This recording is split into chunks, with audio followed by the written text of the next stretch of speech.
নমস্কাৰ জেআইজি ব্লগলৈ সকলোকে স্বাগতম জনাইছো। আজি আমি আলোচনা কৰিবলৈ লৈছো ভাৰতীয় ডাক সেৱা বিভাগত খালী হোৱা প্ৰায় 15,000 পদৰ সম্পৰ্কত। এই পদসমূহ হ'ল ডাক সেৱকৰ পদ আৰু এই পদসমূহৰ বাবে অনলাইন আৰম্ভ হ'ব 22/5/2023 তাৰিখৰ পৰা আৰু লাষ্ট ডেট থাকিব 11/6/2023 তাৰিখ, অৰ্থাৎ জুনৰ 11 তাৰিখলৈকে লাষ্ট ডেট আছে।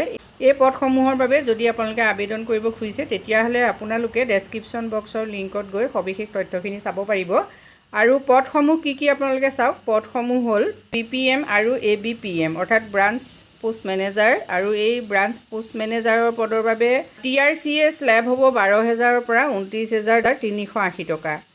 TRCA অৰ্থাৎ টাইম ৰিলেটেড কণ্টিনিউটি এলাউৱেঞ্চ হ'ব আপোনালোকৰ 12,000ৰ পৰা 29,380 টকা আৰু abpmৰ বাবে 10,000ৰ পৰা 24,470 টকা।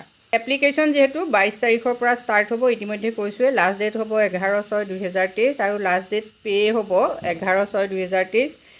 এপ্লিকেশ্যন ফিজ চাওক। জেনেৰেল আৰু OBC বাবে 100, SC ST বাবে 0, অল ফিমেলৰ বাবে 0।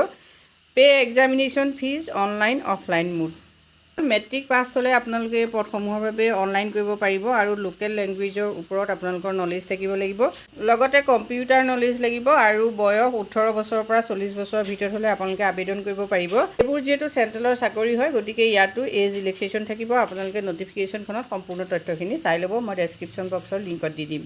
আপোনালোকে এই পদসমূহৰ বাবে কেনেকৈ এপ্লাই কৰিব, আপোনালোকে দিয়া পোষ্টৰ ৱেবছাইটত গৈ আপোনালোকে এই পদসমূহৰ বাবে এপ্লাই কৰিব পাৰিব। 22 মে'ৰ পৰা অনলাইন আৰম্ভ হ'ব, গতিকে আপোনালোকে এই পদসমূহৰ বাবে ইচ্ছা কৰিলে আবেদন কৰিব পাৰে। যিহেতু ইয়াত কোনো ধৰণৰ পৰীক্ষাৰ কথা নাহে, GDS পদৰ বাবে আপোনালোকে কোনো ধৰণৰ পৰীক্ষা দিব নালাগে, মেৰিট বেচিছত এপইণ্টমেণ্ট হয়।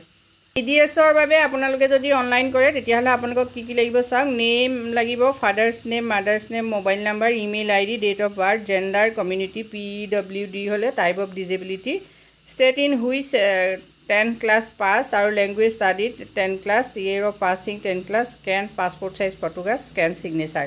এই ডকুমেণ্টছখিনি হ'লে আপোনালোকে আবেদন কৰিব পাৰিব। আজি ভিডিঅ'টোত আমি আপোনালোকৰ বাবে এইখিনি তথ্য আগবঢ়াইছোঁ। যদি উপকৃত হৈছে কমেণ্ট কৰি জনাব। ধন্যবাদ।